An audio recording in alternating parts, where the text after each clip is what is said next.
మొదలు కానున్న కొలువుల జాతరాట. ఏ శాఖలో ఏ డిపార్ట్మెంట్లో ఎన్నెన్ని పోస్టులు వేయబోతున్నారు అన్నది ఇక్కడ ఒక వార్త. భర్తీకి సిద్ధంగా 56,000కు పైగా ఉద్యోగాలట. ఆయా శాఖల నుంచి ప్రభుత్వానికి నివేదికలు. త్వరలో 18,236 పోస్టులకు నోటిఫికేషన్లట. అంటే ఫస్ట్ ఈ వేస్తారట, దాని తర్వాత ఓవరాల్గా 56,000కు పైన ఉద్యోగాలు వేయబోతున్నారట. ఏ శాఖల్లో ఎంతున్నాయి, వివిధ శాఖల్లో ఖాళీలు ఉండొచ్చని అంచనా అట. ఇది ఎవరిచ్చారు వీళ్ళకి అంచనా? పోలీస్ శాఖలో 12,150 పోస్టులట, వైద్య శాఖలో 2,762 పోస్టులట, ఆర్టీసీలో 3,038 అట, గురుకులాలు 2,850, ఇవన్నీ కూడా బ్యాక్లాగ్ పోస్టులే.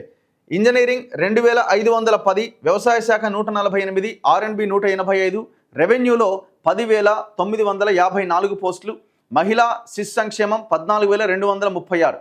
మరి ఇప్పుడు ఈ విద్యాశాఖలో ఈ డిఎస్సికి సంబంధించింది లేదా? పలు ఇతర శాఖల్లో ఖాళీలు, గ్రూప్ 1 పోస్టులు కూడా ఉండే ఛాన్స్ అట.